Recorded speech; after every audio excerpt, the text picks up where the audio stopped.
Welcome to Shut Up and Sit. I'm Yedda Stansel, a consciousness coach and consultant. I'm on a mission to bring mindfulness to the modern world. Each week, we will offer ancient healing practices, real-world examples, and the latest research in neurobiology and behavior change into fun conversation that invites you to wake up your highest self. Now, let's go shut up and sit. Welcome to the Shut Up and Sit podcast. It's so good to be back. I'm Yedda, and I have an amazing guest with me today, Malikah. Malikah, how are you? I am fantastic. How are you?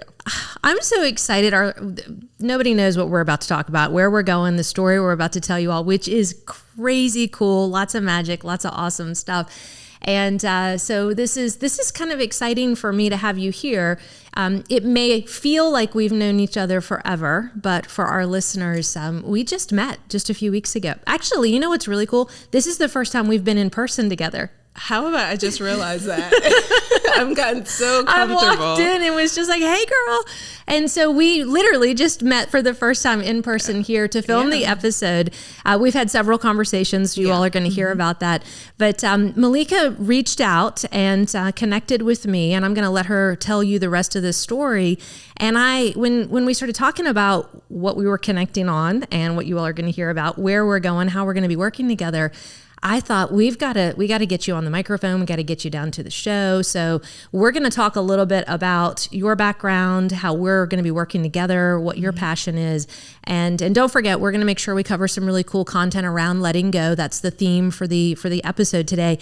But that's such a juicy theme. But you know what's so cool about this theme is you didn't know that was the topic that I was on, because as my listeners know, we kind of cruise through the book and we cover content in a certain order. So when this all came about and I was like, hey, come on down, sit down, I literally looked today and I'm like, doesn't the universe always know what's going on? Literally the intelligence of existence was like, and you guys are going to meet, this is going to happen, and this time.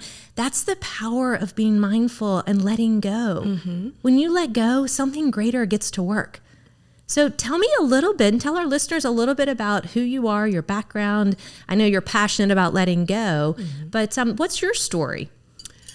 Well, thank you so much for having me. It's such a pleasure to meet you in person. I am so excited also about just the synchronicity of this topic and how it so much aligns with what the work that I do and what we, the path that we came together on. I feel like that was one of those big signs and one of those reminders that tells you, yeah, this is a thing, mindfulness. Yeah, this is a thing. There's some magic to it, y'all. Allowing it's no the joke. Magic to happen. Yes. So definitely meeting you, where it's got to be in my top 10 of, wow, things come together when you let go. Yeah. And you don't hold so tightly to that sense of control and trying to manufacture an experience.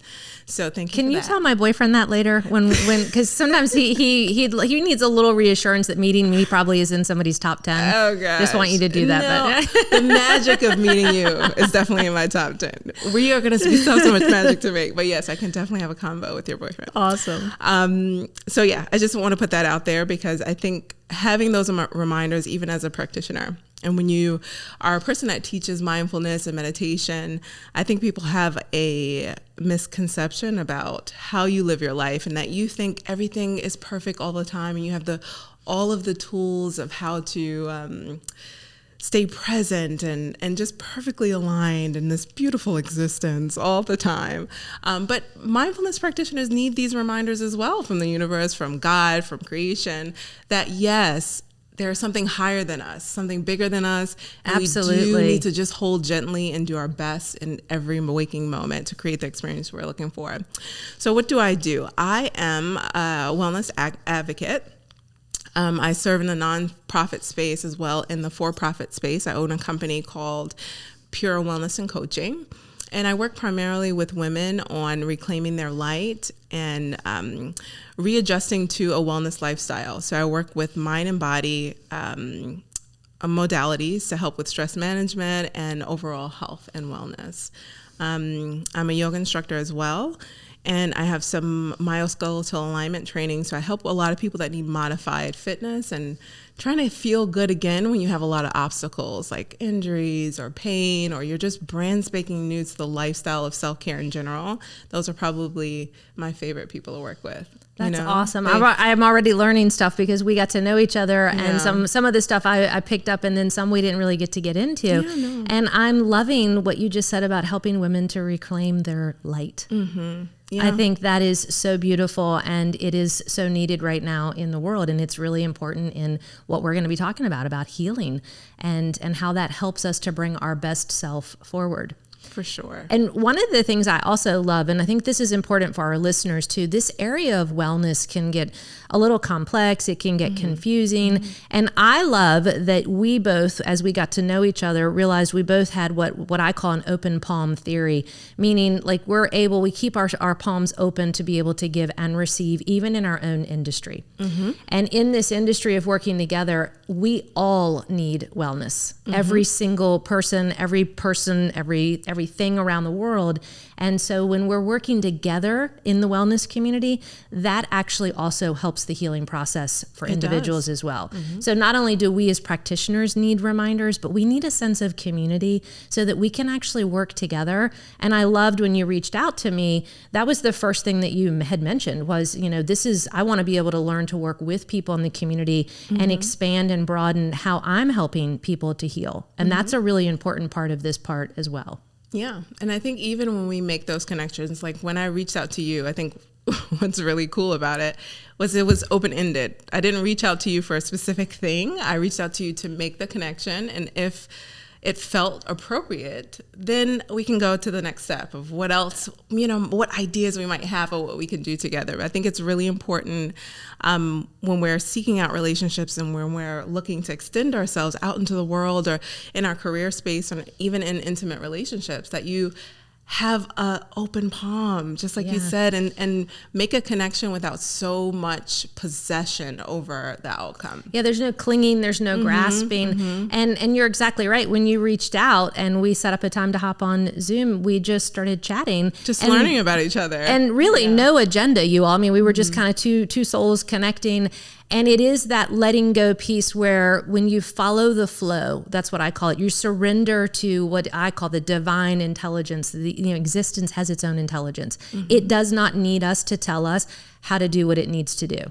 And when I let go, when I surrender, that doesn't mean I forget about it, I give up, I get nasty, I get ugly, I have a quitter's mindset. Letting go is just being able to be in this moment. And when this moment, and I'm present in this moment, takes care of itself, then the next one does, and then the next one does, and the next. So we hopped on literally just to connect, and we started a conversation. And what did you share? Oh, goodness. A lot, but we had a real quick connection that we quickly got to. Connection.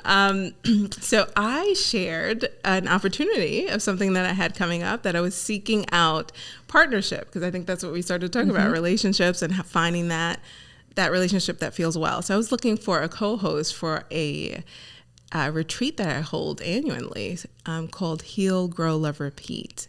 And I'm hosting it in Morocco this year. So I mentioned this to Yedda.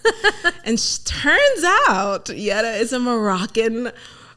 Oh, Robin's behind the camera and he's like, take the bracelets off, Yedda. Because I started running around the house and I was like, girl, I got bracelets from Morocco. I got an Arabic tattoo. Showing me art and photo books and I brought them today. This is the Shala. It's in Morocco. Yeah. She had no idea who she contacted. Look at the Moroccan cup. Okay. So this woman, first of all, I have a Moroccan aunt. So Morocco is like close to my heart and family. Then I got an opportunity to visit Morocco. That was a really life-changing experience. It just plain old was. I could not soften the impression that it left on me. I tried.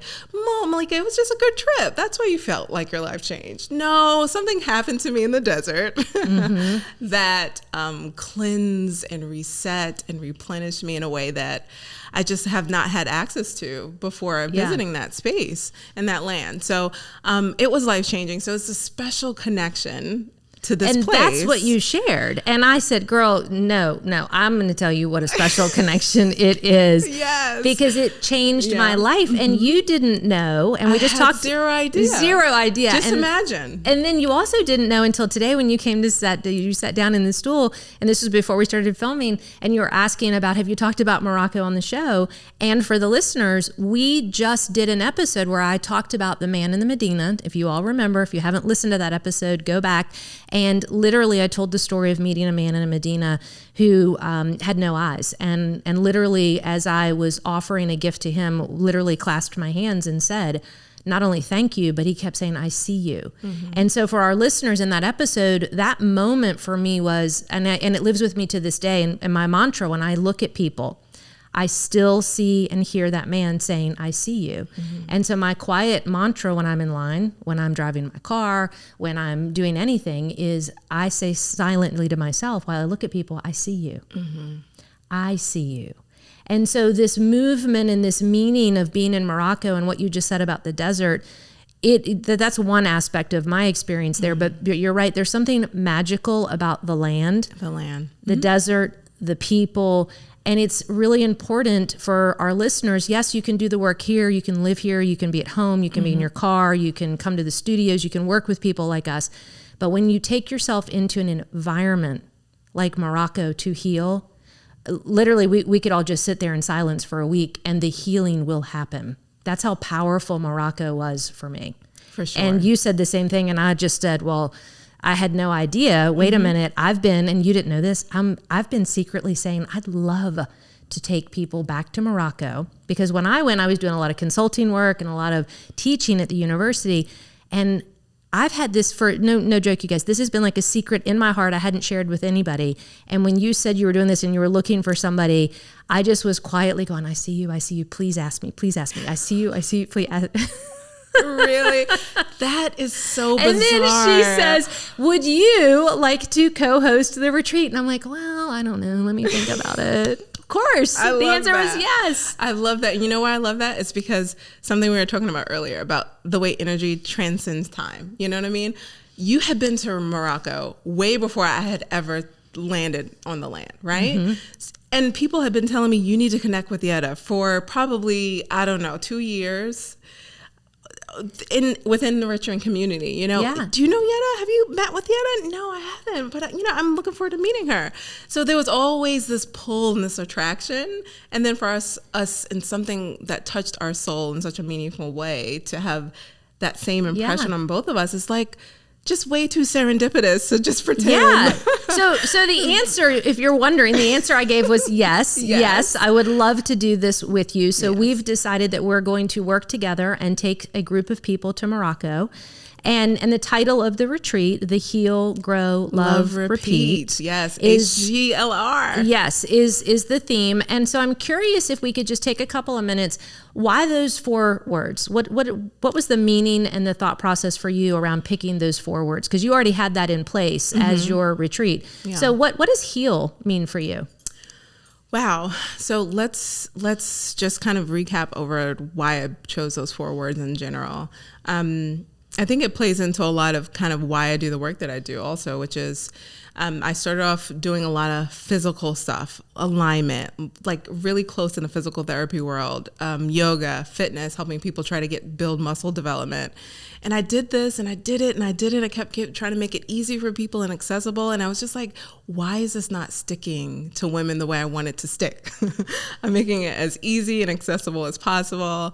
And it just wasn't sticking. And then something I started to notice, a trend, a consistency, was the lack of connection with self. So it just was very physical obsessed, but not really acknowledging the space about the mind and the actual embracing of self-love and to fuel and motivate. So you nurturing your physical body becomes a natural organic extension of you showing love and devotion to self.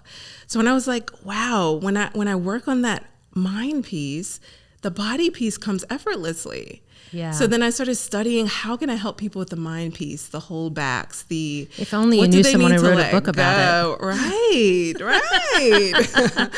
So that became a journey, and that became me seeking out trainings and learning more about that stillness and meditation. And habit formation. So that, and understanding the formula that I learned from that process, then once I started to apply that, the results of everyone I work with, it just like was exponential. It was so effortless. It was, people were just like, I've been working on this for 8 years and all of a sudden I'm seeing these results. Like how, why? So I kind of use the formula of what I learned from developing as a health and wellness practitioner. And I wanted people to have a concentrated version of that in a retreat, you know, somewhere where they can pull away from the distractions, because that is something I've always had to account for in day-to-day life working with clients. But in a retreat setting, you get to the have a environment deep marination powerful, of this, whatever you want. So I'm like, if I can have my clients marinate in something, what would it be? Morocco. It would be Morocco's energy. Absolutely. And what would I want to pour on them? What would be the ingredients to the marination? And it would be healing. It would be growth. It would be love, self and outward, and then show them how to continue. Yeah. And that's where the repeat comes in. I love that. I love the repeat. And when you told me that name and you explained that to me, what I love about this, and I think this is also powerful for the listeners, is there's no unique idea out there. Okay, so it's all, we're all, when I hear somebody coming into a space and they go, well, somebody's already doing that, I'm like, yes, it's validating that it's working. Yeah. And what we're moving into in the world, we talked about this, was we're now integrating and we're looking at different modalities. So you're not just doing yoga anymore, or just doing mindfulness or meditation, or just eating healthy food. It's all connected. Yep. We're all connected, and we learn to integrate parts and pieces together. And that's a space that when you hear other people are doing similar things, that means that spirit, that source is working through all of us in all corners of the world. So I love when I meet people like you, because they validate, yes, we need multiple modalities. We need to bring them together in very unique ways, but they're not new. They're just different ways of putting it together. And we need different people to help us to do that. And so your idea was absolutely, of course, I was like, hands down, yes, I'm in. I got all my, I mean, I literally ran around the house, grabbed all my Moroccan stuff and was like, when do we leave? And I'm just sitting here looking at her like, this can't be real. This total stranger I just met, people have been telling me about for 2 years, is Morocco's obsessed just like me. How? Well, when you go, you know. And right when I need a co-host. Exactly. How? And I even, my viewers haven't seen this yet, but after my first trip, when I came back from Morocco, I put a tattoo on my left wrist, and it's in Arabic, and it says, I'm loved. And the reason I did that was when I first went several years ago, you know, the Syrian refugees were making their way into Morocco. There was a lot of stuff that was happening in our world politically, around religion. And so when I went, I had zero education on my first trip to Morocco about the community, about the religion, about the people, and in the culture, nothing.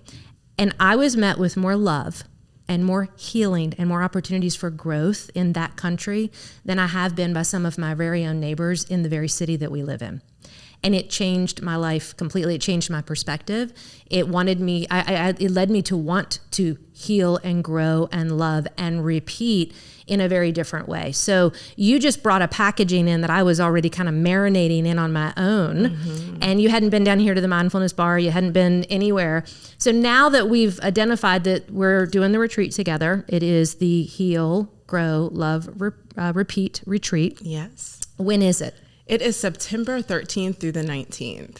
A nice full week. It's the week before my birthday. In case you're wondering, they do make birthday cake in Morocco. So oh my gosh, it's your birthday weekend? September 26th. Oh, we have to figure out how to do that. I mean, it just gets better and better and better when you just let it go and let the source and the forces that are all around us work on the benefit and behalf of everybody. Yeah. We all win. Yeah. And it, you know, you don't have to, healing and growing and doing this kind of internal work is often presented in a really grungy, you have to go somewhere where you're uncomfortable. The word's grit and you've got to suffer and it's got to be hard. It can be beautiful and glamorous. It could be someplace like Sabai Palace where we're hosting our retreat, where it's comfortable and you have beautiful, glamorous, well-designed rooms and, you know, you're comfortable and you're being cared for the entire time. I can't wait. Where you can take a dip in the pool and you can sit by fireside and you can really just enjoy a beautiful transformation of self. Well, and it's that abundance piece, and we talked about that too, and that was a philosophy that I hold. I don't believe that the suffering does wake us up, and learning to let go can be confusing and challenging, a little overwhelming if you don't know, and that was why I wrote Shut Up and Sit and pulled some stuff together and to teach people. But what I want people to understand, and what your philosophy was so in alignment with mine, is you don't have to let go of who you are to really find and figure out who you are. You can still wear nice clothes. You can still, wash your face and put on makeup and shop and do your hair if you want to. Yeah. Because what you learn in the letting go practice is, it doesn't define me. The outer world, it feels beautiful, and I want to be in beautiful surroundings. Yes. But when you really do the work to go within and heal, grow, love, repeat, what you realize is you can be anywhere in any environment, but you realize the environment doesn't control and dictate you. But when your light is shining, and that immortal diamond that I call it, you start to mine for and find it.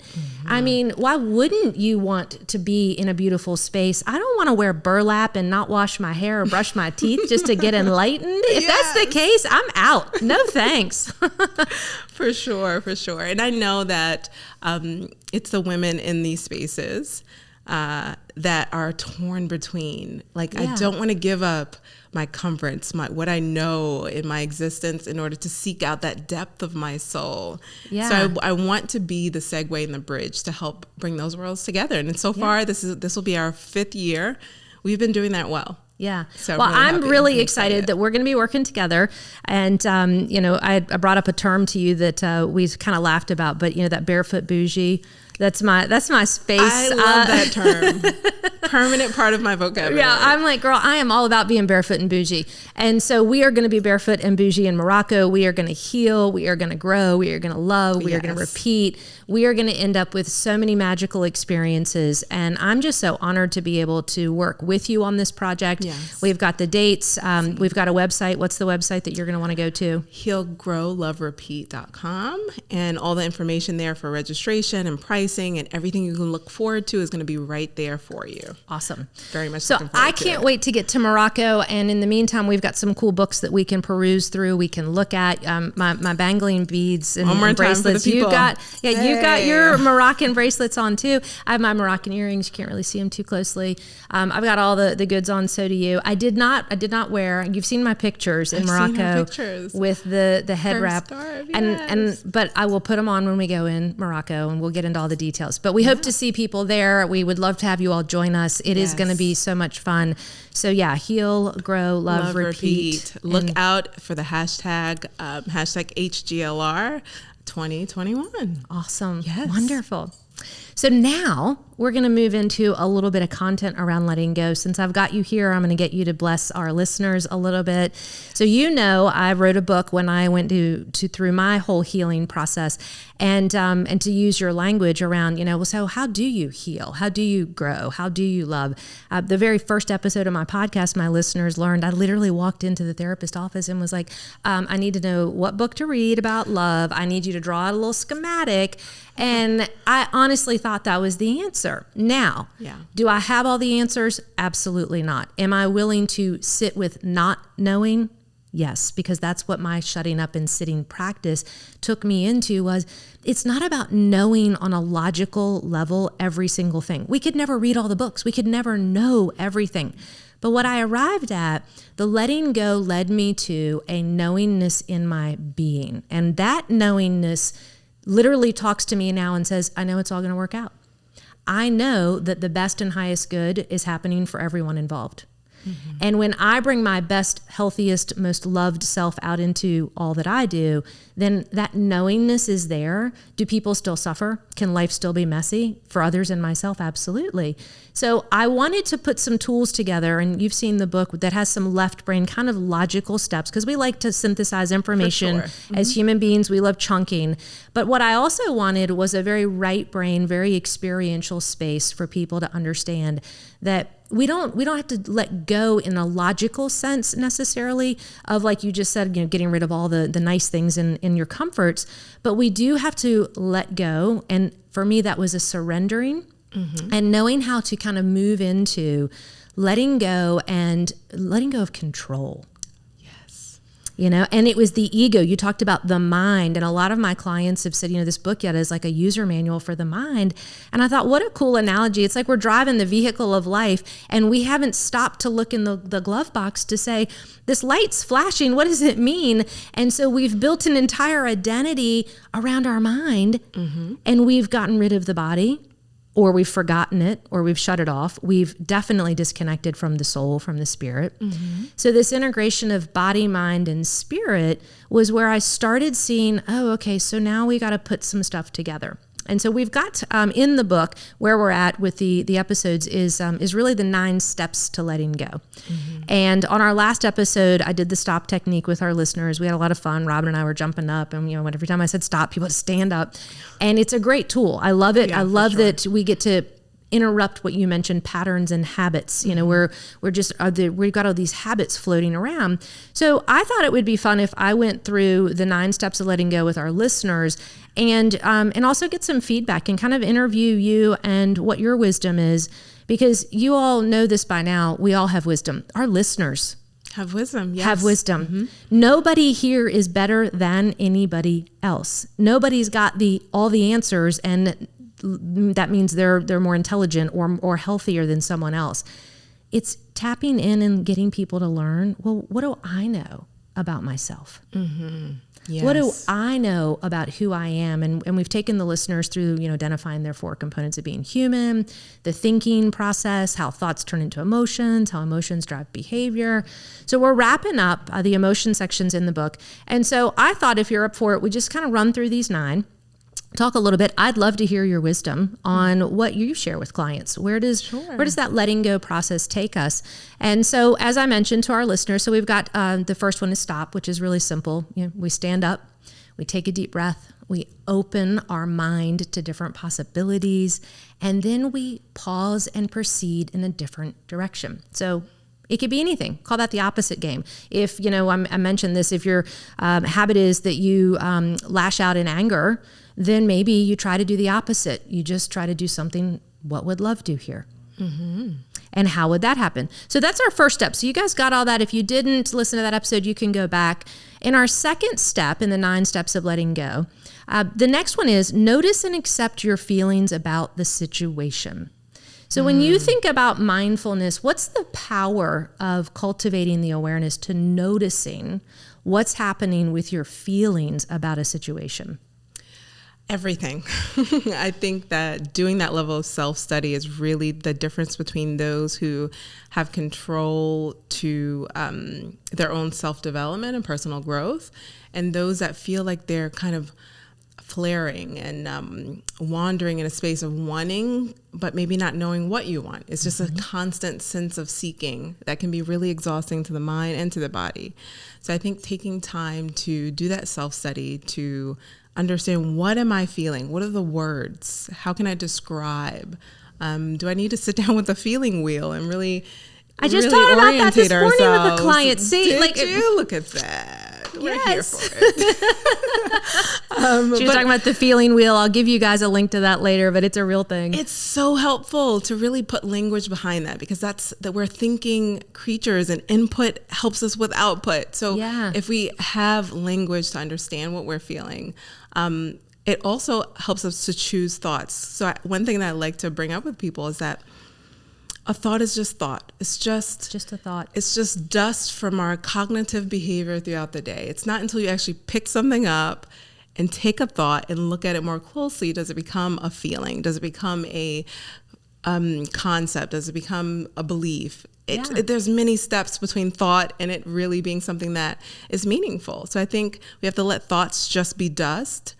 And then this sense of awareness gives us the opportunity to handpick what thoughts are valuable enough to the experience we're trying to create. Yeah. And then really formulate the experience we're looking to formulate, or guide ourselves in the direction we're looking to be guided. Yeah. And I'm curious, for your clients that you work with, do you ever run into, when you ask someone how they feel, they answer with what they're thinking? Absolutely. So for you all listening, this is a common thing, and I hear this a lot too. I'm like, so how does no feel? And they're like, well, when no comes in, what I do is, and then they start to, and I'm like, no. How does no feel? Yes. And so you're right. So it's important to think about the thought, but sometimes we're just heads literally walking around, so disconnected from our body, and those thoughts are mental units of energy that are in motion literally in all the cells in our body. And so the emotion is powerful to name, so you can begin to understand, well, am I feeling happy? Am I feeling sad? So feeling words are really good. The feeling wheel I love. So you can say, I'm happy. Well, where do you feel happiness in your body? And invariably I'll have clients go, I open up, it's here. Where do you feel no? And then I watch their body. They'll tell me what they're thinking, but their body. So you all naming the feeling helps you to begin, as you mentioned, to connect. Where is that? Is that in your lower back? Is that in your hips? Is that in your head? So when we get into that space, noticing the feelings is step number 2 after you've stopped and said, what's going on? Yeah.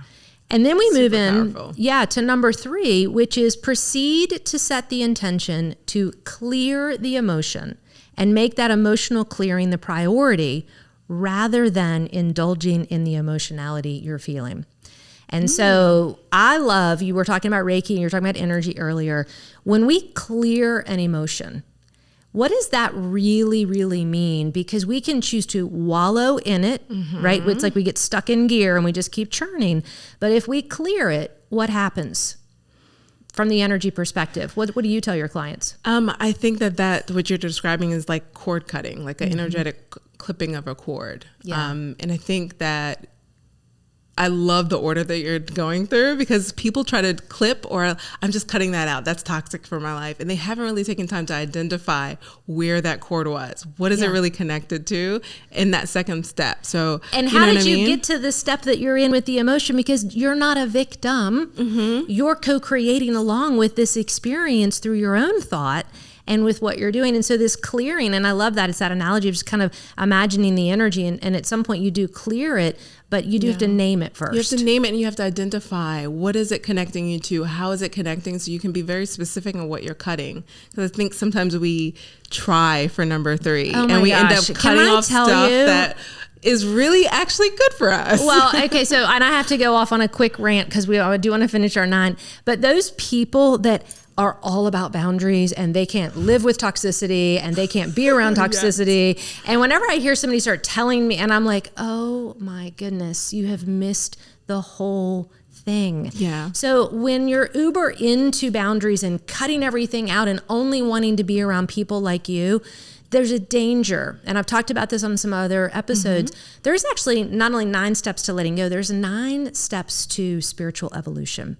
Yes. And when we get there, but when we're on step 3 in our own spiritual evolution, we get the ego gets wrapped up in, well, I can only be around people like me, and I can only be around yogis, and yogis are the only people that are enlightened and aware. And the next thing you know, we've replaced our suffering with another egoic trap that then is all about the doing. If I don't go get on my mat, and if I don't hang out with people like me, and if I don't dress like this, and then I'm sitting there and I'm like, but you missed the whole, there's so much more beauty in our differences and in our similarities. So this space of moving into really connecting with people, yes, it's appropriate at times. We name the emotion, then we clear that emotion, but we do it with loving kindness for ourselves and for others. Yes. And that's a space. And sometimes it's not about the other person. Most often, it's not. So if you want to live a world where you're just getting rid of everybody who's crazy and screwed up and messed up, I got news for you. You'll probably be living alone. And it's probably you, the one that's crazy and screwed up and messed up. I love it. So I might have found a new co-host, but so I digress. So let me move on here. So then after we start to clear the energy, step number 4, this is where my language of shutting up and sitting is reclaiming that language of punishment. When I was a kid, that's how I would be punished. I would be told to sit down, be quiet, close my eyes. And my stepfather's favorite thing was to take a chair and point me in the corner. In the corner. God, I hated it. And I would sit there and just imagine all the ways that I was going to leave this home and never come back. I mean, it was awful. So step number 4, this is the step. You literally close your eyes and go within yourself and acknowledge the negative feelings, and you invite them to just simply be there. Yes. You don't get rid of them. You don't numb them. You don't shame them. You don't push them away. Mm-hmm. And so for me, I do get asked a lot, Malikah. People are like, why don't you name the book Shut Up and Sit? I don't want somebody to tell me to shut up and sit.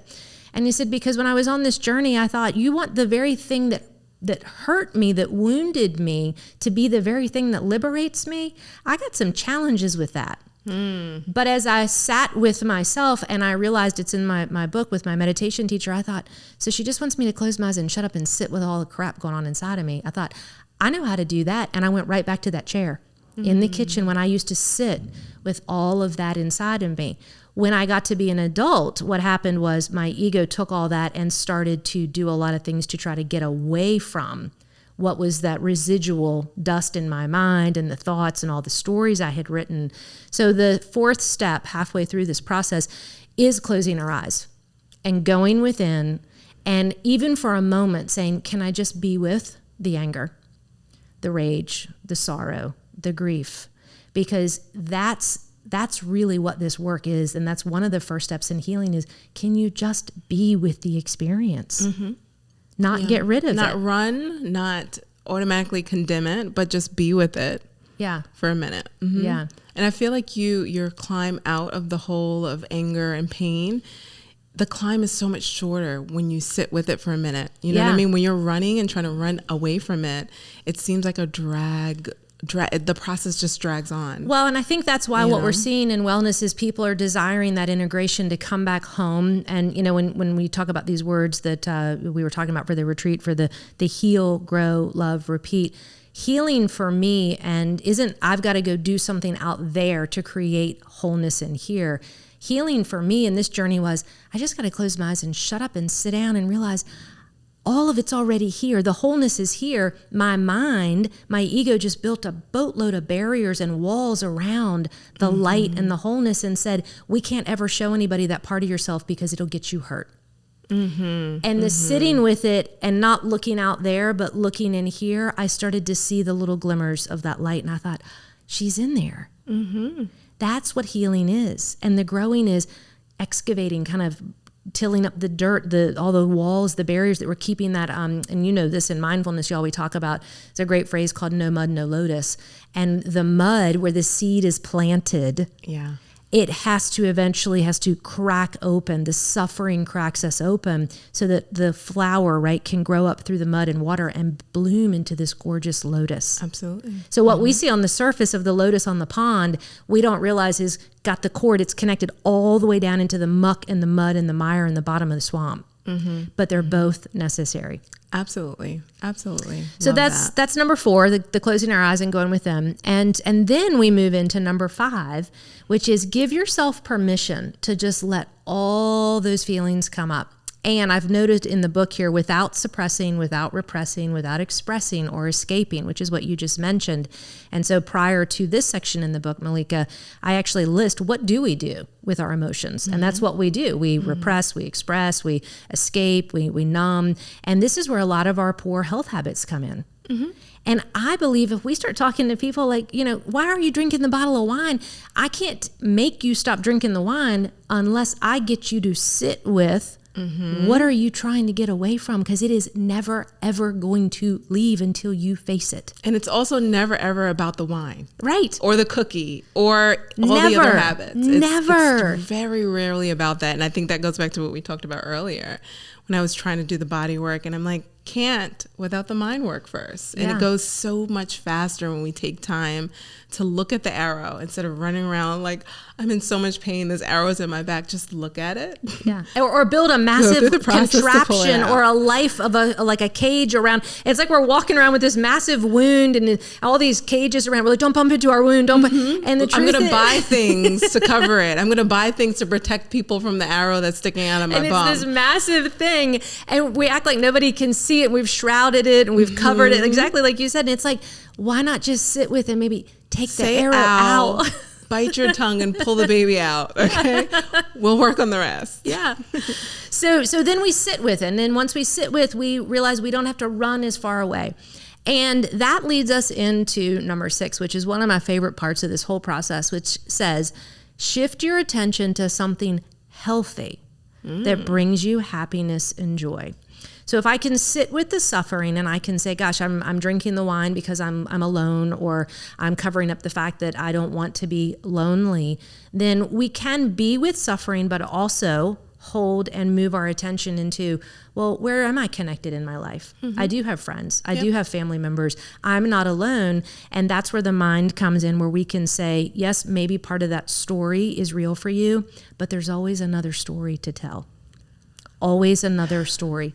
This woman knows what she's talking about, people. Okay. Yes. Can I just say one thing about that? I got to carry you around in my pocket. So when people start saying I don't, I can be like, look, I can tell you somebody knows what I'm doing. I have to stop you on that one, just because the order that you're laying it out, it's protecting people from toxic positivity. Exactly. It really is, because this is something that goes on. I'm only going to focus on the positive, not the arrow sticking out of my butt. I'm going to just cry and scream and buy things to block it. And I'm good and everything's great and I'm going to be fine. And Malikah, let's not talk about that. I really don't want to send any more of my energy toward anything negative. Yeah. Okay, so we're going to just ignore the arrow in our butt.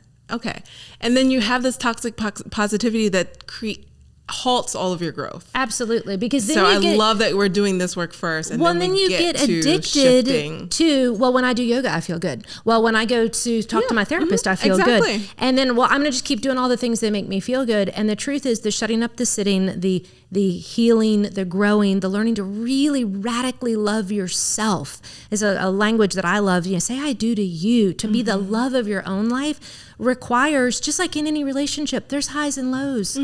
Nothing's ever going to be perfect. So what's a red flag for me when clients walk in and they start telling me how great they are, or if I'm out socially and someone starts telling me how great everything is, I'm like, oh, wow. Because to that polarity is a shadow that you are working so hard to keep everyone, including yourself, from seeing. Exactly. That it's going to come up at a certain point. They haven't done 1 through 5 yet. I know.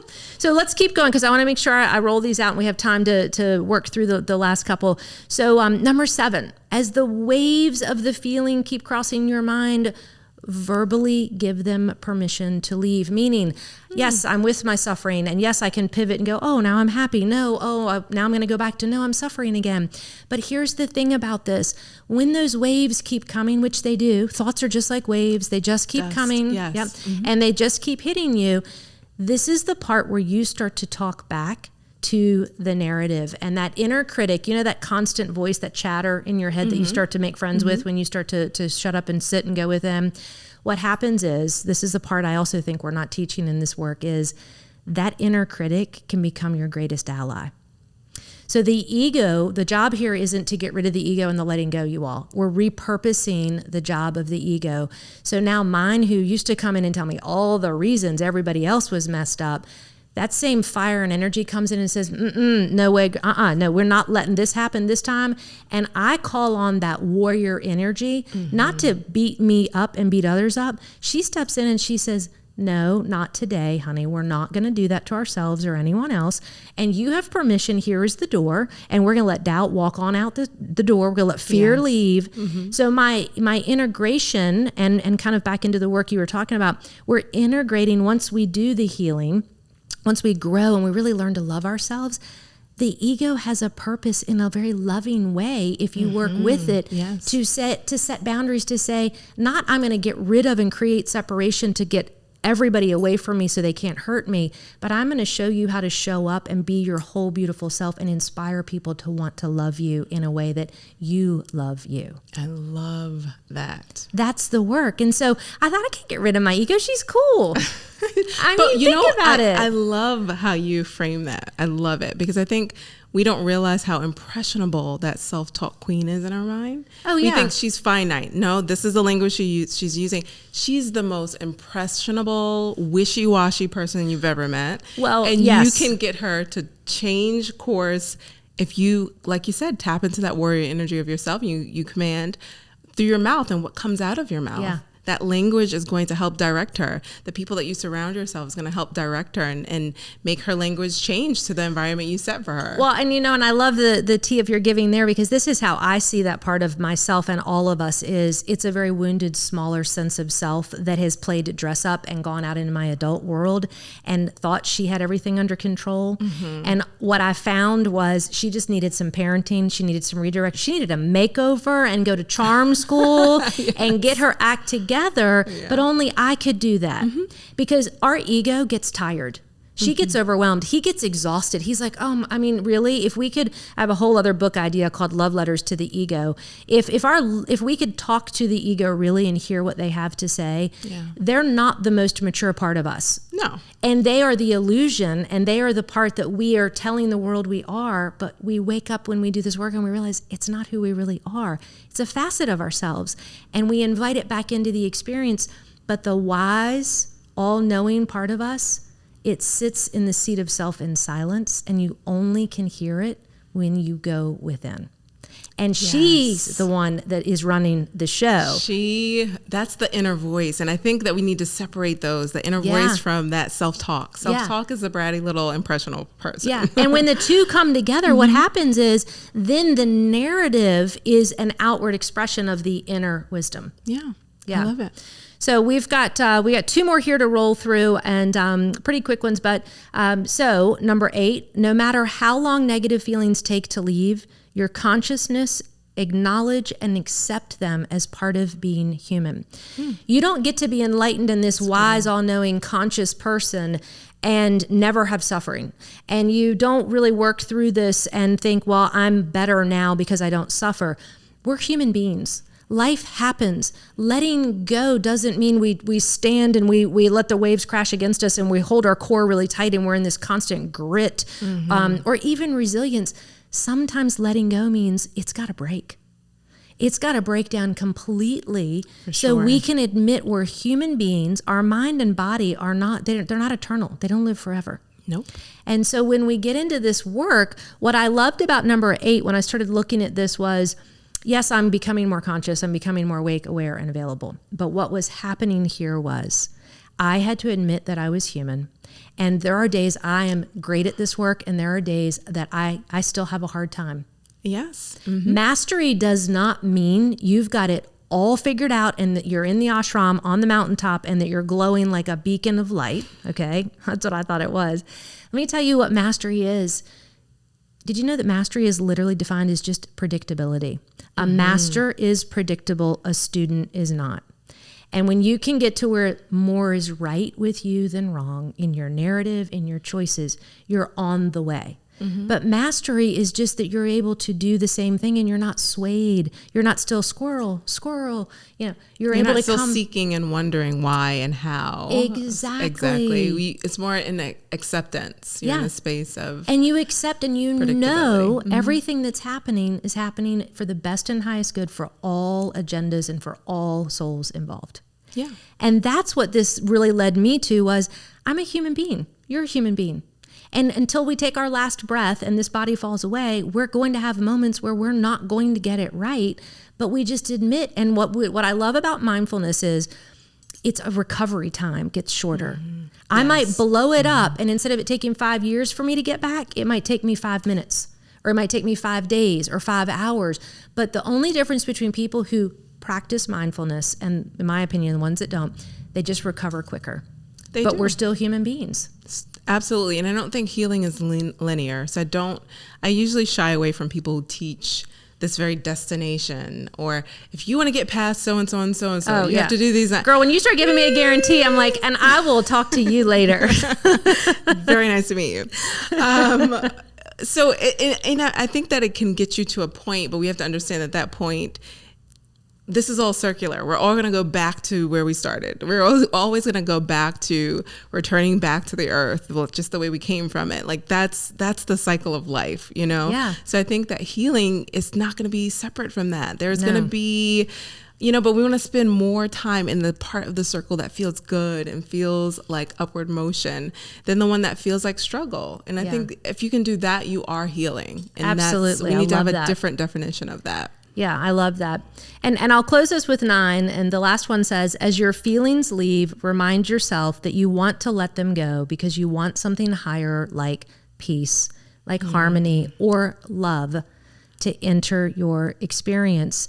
And that piece of it, what you just said, we allow the negativity to go and it circles back around, and then we let it go and it circles back around, and we just learn how to be with it, that spiral, that the growth is just working with all the energies as they work through. And you might heal in one area of your life and then something else comes up in another, and it's all connected. But it's why I really loved when we met talking about this idea of a retreat that didn't give a guarantee, or it wasn't a destination about going somewhere to go shopping and, and just, have some pseudo experience. It was, can we really be in the experience of healing, growing, and loving? Because ultimately, I define love as total attention without judgment. Mm-hmm. And in mindfulness and shutting up and sitting, and the reason why I want to do this work and why I want to work with people like you is the entire world, I believe, needs to learn what love really is. And I know my story sounded funny, like what's Yedda talking about? Well, what's love? Do you have a book? Do you have a schematic? I never really knew that love was total attention without judgment for myself, for my source, for the source for all of us, for others. And if I could start to go within and say, can I be with me?